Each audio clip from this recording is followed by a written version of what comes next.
आप जानते हैं कि शवों को शवगृह भेजे जाने पर उनके टखनों पर घंटी क्यों बांधी जाती है? विदेशी शव परीक्षण विशेषज्ञों के अनुसार इससे नकली मृत्यु से बचा जा सकता है, क्योंकि पहले के समय में जब चिकित्सा विज्ञान इतना विकसित नहीं था, बेहोशी और मृत्यु के बीच अंतर करना कभी कभी मुश्किल होता था। अगर घंटी बांध दी जाए तो शव के हिलते ही घंटी बज जाएगी, जिससे यह साबित होगा कि व्यक्ति अभी भी जीवित है। कुछ इस तरह।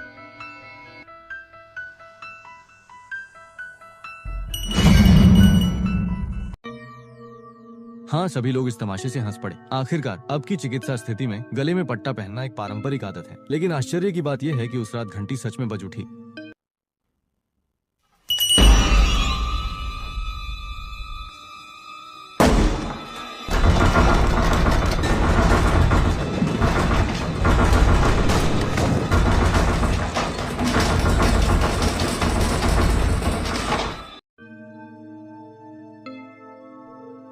पिता पुत्र दोनों ने जीवन भर शव परीक्षण किया।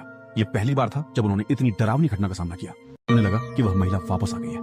असल में 1 घंटे पहले उन्होंने एक बहुत ही अजीब महिला की लाश का पोस्टमार्टम किया था। वह एक भयानक अपराध स्थल से आई थी। यहाँ महिला की लाश के अलावा एक परिवार के 3 लोग भी मरे हुए थे, लेकिन अन्य 3 लोग या तो गोली से मारे गए थे, या चाकू से काटे गए थे, या हथौड़े से मारे गए थे। पर केवल वह तहखाने के एक गड्ढे में पड़ी थी। उसके शरीर पर कोई भी घाव नहीं था। पुलिस को उसकी पहचान की जानकारी भी नहीं मिली, तो उसे यहाँ क्यों दफनाया गया था, वह कैसे मरी और अन्य 3 लोगों के साथ उसका क्या संबंध था। मामले को सुलझाने के लिए पुलिस को इन सब बातों को जल्दी से समझना होगा। इसलिए पुलिस कप्तान ने इस अज्ञात महिला की लाश को फॉरेंसिक विशेषज्ञ ओल्ड बाई के पास भेजा और उनसे कहा कि आज रात ही महिला की मौत का कारण पता लगाना जरूरी है। ओल्ड बाई और उनके बेटे यंग बाई ने भी जल्दी से काम शुरू कर दिया। सबसे पहले बाहरी जांच की गई। महिला की लाश लगभग 25 साल की लग रही थी। पूरी त्वचा गोरी और काफी क्यूडेन थी। कोई घाव नहीं था, कोई शव धब्बे नहीं थे। सामान्यतः मृत्यु का समय 1 दिन से अधिक नहीं होना चाहिए था, लेकिन हाथ से जांच करने पर उसकी आंखें असामान्य रूप से धुंधली पाई गईं, जैसे कई दिनों से मरी हुई हो। और उसकी कमर बेहद पतली थी, जो शरीर के अन्य हिस्सों से बिल्कुल मेल नहीं खाती थी, और उसके चारों अंग बिना बाहरी बल के ही चूर चूर हो गए थे। उसके नाखूनों के बीच और बालों पर जो विशेष पीठ है वह उनके इलाके में बिल्कुल नहीं है। इसका मतलब है कि यह महिला न केवल अजीब तरीके से मरी है, बल्कि उसकी पृष्ठभूमि भी निश्चित रूप से इतनी सरल नहीं है।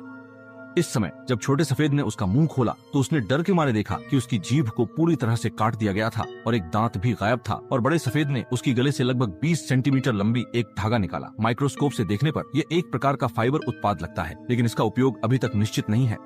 इसके बाद ओल्ड बाई ने महिला शव के नीचे की जांच की। हालांकि सहवास के कोई निशान नहीं मिले, लेकिन अंदर ऐसा लगा जैसे किसी धारदार वस्तु से चोट पहुंचाई गई हो। दृश्य बहुत भयानक था। अब ऐसा लगता है कि महिला शव केवल बाहर से ठीक दिख रही है, अंदर से शायद पूरी तरह सड़ चुकी है। तो अब केवल विच्छेदन ही रहस्य को सुलझा सकता है। लेकिन जब ओल्ड बाई सामान तैयार करने गए तो यंग बाई को हमेशा ऐसा लगा कि महिला शव की नाक हिल रही है।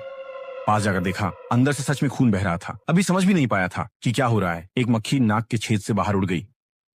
पश्चिम में यह एक अशुभ संकेत माना जाता है, लेकिन नास्तिक होने के नाते बूढ़े बाई को विश्वास है कि पोस्टमार्टम के बाद सच्चाई सामने आ जाएगी। इसलिए पिता पुत्र ने कुशलता से महिला शव के नीचे गीला